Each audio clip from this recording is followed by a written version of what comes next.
Welcome to the Film Slice podcast, where there are movies and other stuff you might like. Hey team, Angus here, and welcome to the Film Slice podcast. I'm joined, as always, with my co-host, Brayden Richards. Jordan's fine. And J Diddly Cane Duggity Doo, Cane Dogs. Jordan is also fine. And today we are joined for the very first time with a special guest, Brayden Aldeeeeeen. Don't call me Jordan. Yep, okay, anything else goes. Sweet. Awesome. Okay, so today we are going to be reviewing 3 billboards outside Ebbing, Missouri. However, I do just want to do a quick recap on our last podcast. We've just got a special shout out to a long-time listener, Kirby, for saying the Book of Life was better. And she said, because the Book of Life came out about 3 years earlier, and she said that's why Coco was put on the back burner for so long, because we were talking about how it was in production for about 6 years. Yeah. Another thing, Cane Dogs, you mentioned the culture of Coco and was wondering how accurate it was. And we got a comment from Josh Monroe saying, being Mexican-American myself, I don't feel like the Book of Life was better. If anything, it was not culturally accurate. The voice cast is not Latino as it is in Coco. The culture felt more Spaniard than Mexican in the Book of Life. The music was not authentic to Mexico, and it was covers of all well-known American songs, for example, Creep by Radiohead, which is English, but never mind. With that being said, I enjoyed the Book of Life, but Coco is far superior with the budget and talent Pixar has. The research is... That doesn't make sense, but Pixar has the research is far more engrossed in the culture. Yeah, it's more culturally accurate. If you have seen it, you can still let us know what you think. However, today we are talking about 3 billboards outside Ebbing, Missouri. Quick summary from IMDb. A mother personally challenges the local authorities to solve her daughter's murder when they fail to catch the culprit. That's right, and as the title suggests, 3 billboards are involved. Cane Dogs, time for your next famous segment. When you see the movie, what did you think? Do you like the movie? None of the shit. Broadman, we'll start with you. Saw the film a couple of days ago. I really liked it. We found one that Brody likes. We found a movie that Brody likes. See, Brayden, when did you see it, and what did you think? Well... by the way, keep your spoilers Of down course, for now. yeah. I've got to wait for the siren. Yeah. I saw it for the second time yesterday. Saw it the first time a few days after it came out, so closer to the new year. Definitely got more out of it the second viewing. I really enjoyed it. Really enjoyed it. I thought that everything from performance to writing to direction, all really strong. So, yeah. Wicked. Definitely agree. Yeah. Nice one. Man, Broadman is on fire. He's so happy. You can see, man, he's smiling from ear to ear. finally picked a movie he likes. Cane Dogs. Yeah, I saw it 2 nights ago, I think. Again with the GF. I'm very much on the fence. The thing is I think I enjoyed the movie, but I can't quite put my finger on why, because when I look at it objectively, I find myself coming up with more criticisms than positives. Yeah, I really enjoyed it. The only gripe I had was there weren't any musical numbers, so that was that. But overall, I really enjoyed it. It was quite emotional, and I did cry. Ooh. Yeah, cool. All right, anyone have anything else to say, or can we flop out our spoilers, as I like to say? I feel like you should probably stop saying that. Too late, they're already flopped out. Oh, what a cool sound effect, Angus. As in the description, a mother takes a quarrel with the local law enforcement, and the way she decides to sort of attack them is she rents out 3 billboards on one of the local roads, and each billboard references her daughter's murder and then names head of police, Sheriff, Chief Willoughby, and yeah, sort of runs his name through the mud in these billboards to sort of try and get pace back on the case. On the case. Cool. All right. So famously, this section just kind of goes on for quite a while, and there's a little rambling and stuff like that. So I guess we'll start with Brayden. Anything you liked in particular? We'll go with positives first. What sort of stands out mostly for me with this film is certainly the acting is just like a very high caliber. You often go to the multiplex or just go to the cinema, and often maybe one actor is kind of serving it up, and the ensemble doesn't sort of lets it down. But this had a lot of really strong characters. Who was the strongest, would you say? Well, Frances McDormand, I mean, she's obviously the lead, and she serves up big time. But really well supported initially with Woody Harrelson, and as his character sort of leaves the film, Sam Rockwell kind of takes up that mantle as well, like both his character and also him as an actor as well. Broadman, what was the standouts for you? So I really like this director's work. He directed, and I think he also wrote In Bruges, Seven Psychopaths, and now this film. And I really like the way that he has a flow to dialogue where they could be talking about anything, and there'll be a joke, and it doesn't feel out of place, and it just kind of works within the scene. Yeah.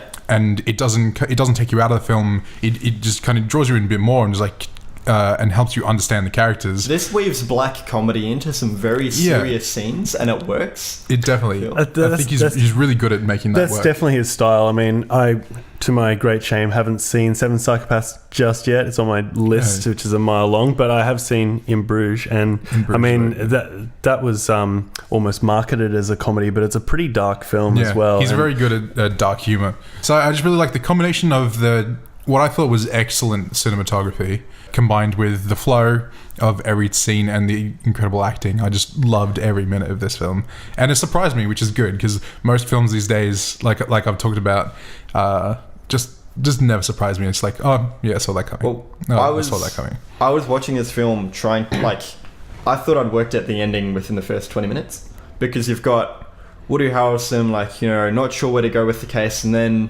Sam Rockwell, which is a decent named actor as well in this, playing like a sort of morally ambiguous, kind of racist, kind of sexist, kind of arsonist character, and they're dealing with who in the town could have possibly raped this woman's daughter, and I'm like, oh, it's Sam Rockwell. Straight up, I'm like, oh, this is going to be about Woody Harrelson having to investigate his partner or something like that. And then Woody Harrelson killed himself 40 minutes into the film, and I was like, well, now I don't know where this film is going. But oddly enough, I've got more negatives to say about this film, but I enjoyed it. I generally really enjoyed it, but I've got way more critiques than positives. Under positives, I've written, obviously, I found the premise interesting, which is the opening statement to the film generally being she decides to get 3 billboards and go after the local head cop, and I found that as a really interesting setup for a film. And as you said, bro, a lot of twists in this movie that I didn't see coming. I'm the type of person, I can't not try guess the ending while I watch the movie, and every time I'm like, okay, so it's not that, it's definitely this. Because there's another part where after Woody Harrelson's character dies, a stranger sort of walks into the shop that she works at and starts antagonizing her, and immediately I was like, oh, it's Woody Harrelson's brother. But that never came to I was wrong, but I thought I was like, oh, that's very obvious, it's probably a family member or something like that. That never really came to fruition, and then I was like, oh, Sam Rockwell's character is gonna die but do something heroic, and then he goes to jump through the fire, and I'm like, yeah, he survived. Every single thing that I guessed in this movie I was wrong about, happily. It almost sets you up to fail, because one of the biggest things that I liked about it was in Woody Harrelson's letter, where he's like, a case can be cold for 5 years, and then someone hears something in a bar or something, and then that happens to Sam Rockwell's character, and you're like, yeah, got him. We're gonna have this neat little tie off at the end. We've got our finale. And then it comes back and it's like, no, that's not actually it. I understand that's sort of the point that it made, but at the same time, walking out without having any closure to the main story arc of the film was odd. It hits home really hard with the fact that, like, you know, some cases just aren't solved and tied up neatly with a bow like that. But this film was just so morbid for so long that I would have really liked to have just a fleeting moment of happiness to last for more than a moment would have been great. I would say this movie is definitely something that you shouldn't see alone, like I did, because it really, like, it evokes conversation. One thing that I enjoyed about the film very much was the characters. It was a character piece, and you really saw a lot of development and changes in where the characters stood and, you know, which side you were on. I just on the issue of the film having a sense of closure, I guess. I think that for me, there was that sense of closure, because for me the film isn't about what it sets up. So I guess, like, you know, the synopsis is like, you know, this grieving mother puts up billboards to antagonize the police into solving her daughter's murder. But for me, that's not what the film is about. The film is about, because this whole town, whether it be for the girl's murder, there's all this pain and this grief, and then their sort of beloved police chief dying, Woody Harrelson's character. And then this whole town is just covered in all this pain and all this grief. And for me, the closure was coming to terms with that. I did, especially the second time, see a lot of those, I guess, those classic kind of dealing mechanisms through grief and through pain. You know, there's this anger stage where, you know, everyone's trying to, you know, there's that line from the young girl about pain begets more pain that she read off a bookmark. But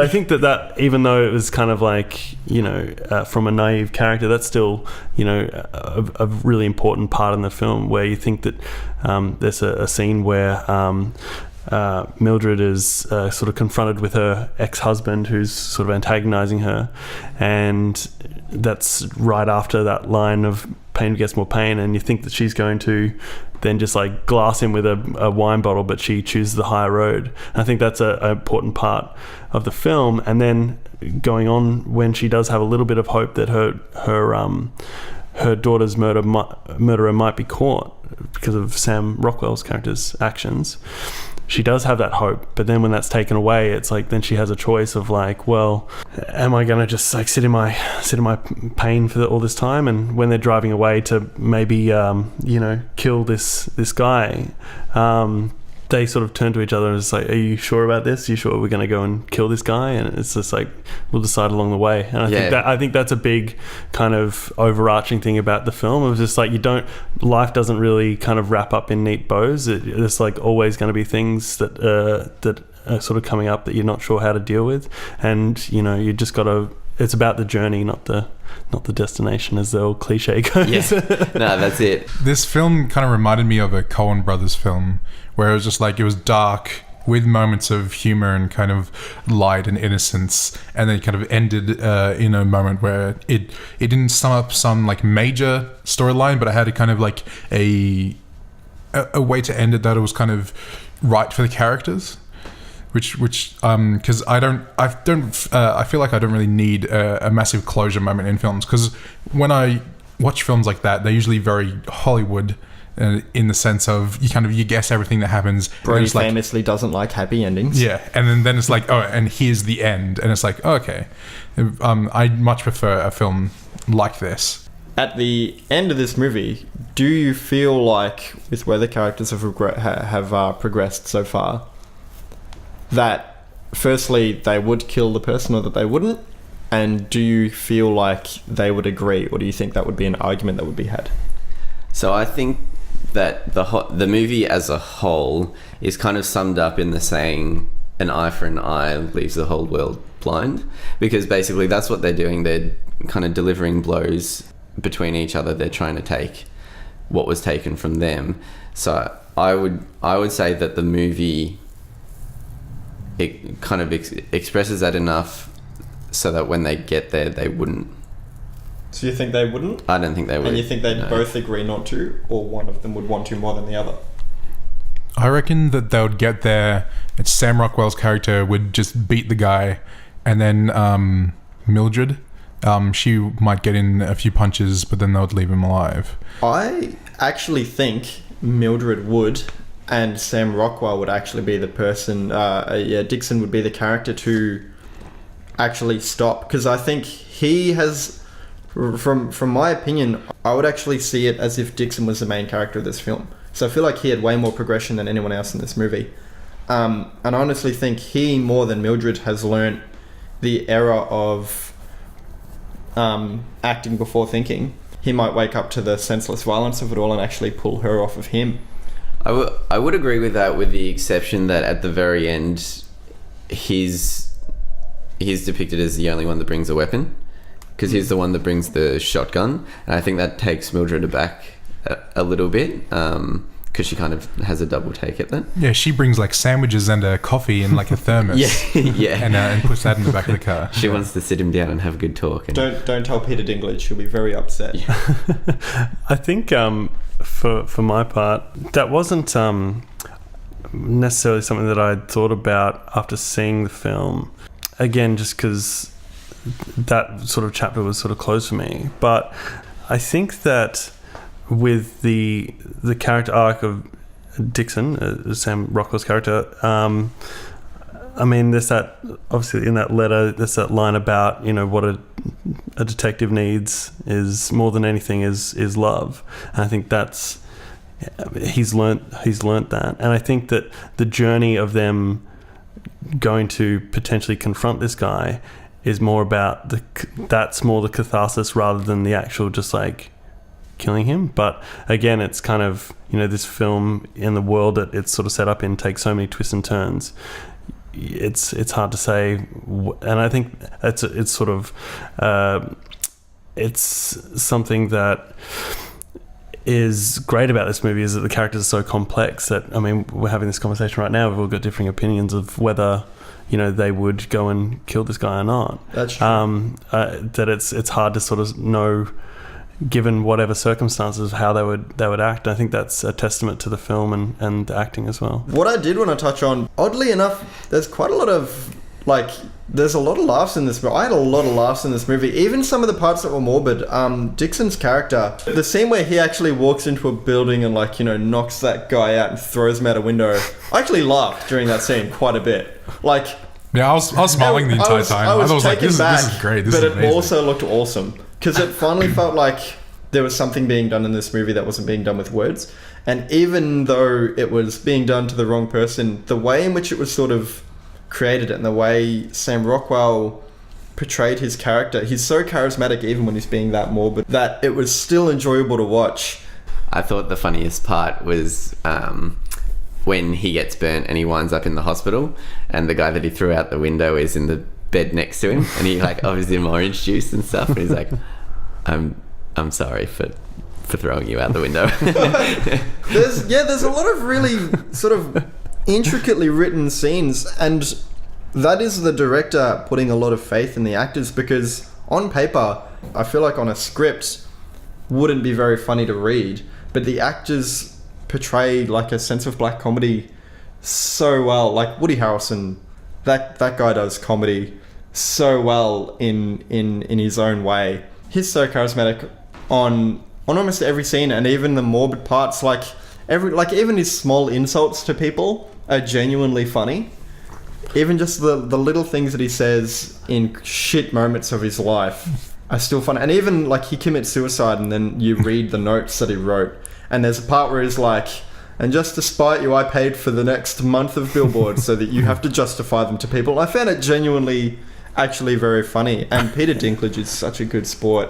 There's so many well, he's copped it over Game of Thrones. He's got a thick skin by now, I'm sure. There's a scene where they're out to dinner and he's like, I've got to go to the little boy's room, and I genuinely found it funny just because I know that he finds he's such a good sport about making those jokes, and it's so entertaining to watch. I really like the scene with Woody Harrelson where he's like, a funny fucking eye. Seriously. Oh, it was like, I mean, it strikes a really great balancing act where the humor and how sort of, I guess, serious some of the other themes are. They go very much hand in hand, and I think you're touching on Woody Harrelson's character. There's I'm not sure if we said before, but he's got cancer, and instead of going through all the chemotherapy and seeing his wife, sort of grieving over him and all that stuff, he's decided to kill himself. But just before he shoots himself in the head, he sort of has chuckles to himself about a joke that his wife made about his dick like 5 minutes earlier, and he sort of remarks on that just before he kills himself. And I think that's a great little moment of just showing how hand in hand, how interwoven the humor is with the grief in this film. It's great. Yeah, definitely. I think we're going to be talking, we're going to wrap up the positives. So if you're a positive person, maybe stop listening now, because we're getting into the deep critiques of the film. Broadman, you're always good at critiquing film, aren't you? Wait, before you start, Brody, I want to guess one thing that when I saw it, I was like, Brody's gonna hate it. Maybe I'm wrong, but there's a scene where there's a deer and it's green screen and she's looking at the deer, and when I saw it, I'm like, Brody's gonna hate this. I hated it seeing it. Damn you, CG. The one thing I didn't like in this film was the CGI deer. CGI deer, yeah. It was just like, I was just like, this is kind of I kind of liked the scene, but it just took me a little bit out of it. That was the one thing about this film which I didn't like. I liked every other bit of this film. I loved the music. I loved everything. I probably thought that the son, Robbie, wasn't the strongest character. He sort of flip-flopped a little bit. There was there was a scene the first time when Mildred's ex-husband is coming to the house. You hear like the sort of beep beep of the horn outside, and he runs really enthusiastic. He's like, "Yo, it's Dad, great!" And he like runs outside to greet him. Then maybe like not even a minute of screen time later, he's like holding a knife to his dad's throat. Also the relationship didn't feel as strong as the others with Mildred's character. The other character that I didn't find was fleshed out as much as I would have liked was the daughter. So they really only had kind of one flashback scene to when she was alive, so you could actually see her face and connect to her, which is fine. But I thought if you're going to go down that road, then you need to flash back a few times and flesh out her character more. So it's either that or, like, I think it would have been perfectly acceptable for us to never see her because she is dead, and I think that would have been a great way as well. But they kind of dawdled in the middle of not showing her at all, or not showing or showing her and actually fleshing out the character so you can feel a connection to her. Because I was kind of set up for that. Once I saw that, I'm like, oh, okay, so maybe in the future we might see her walking down the road and, being scared, or something at least kind of leading up to the tragic incident. But never got there. For me, that scene wasn't about the daughter at all, for me. It was all about Frances interacting with her children and how that's kind of changed now. And it's kind of showing you, like, this is the difference between before and after her daughter's death, and why Frances, like, here we are, like, I think it was like 8 months after her death, and she still has no closure about this case, and she still feels like she has such a terrifying amount of grief. For the last words she ever spoke to her daughter was, "I hope you get raped," and then she was raped, murdered, and then burnt. And that scene, while I was watching it, I was like, oh, her daughter's in it. I never once thought, like, oh, I hope we get to see more of her daughter or anything. I was like, oh, this is so terrible for Frances. In terms of negatives, we've touched on quite a few of them, but for me, one of the biggest ones was the pacing of this movie. Now, I am not a fan of those Oscar bait kind of films.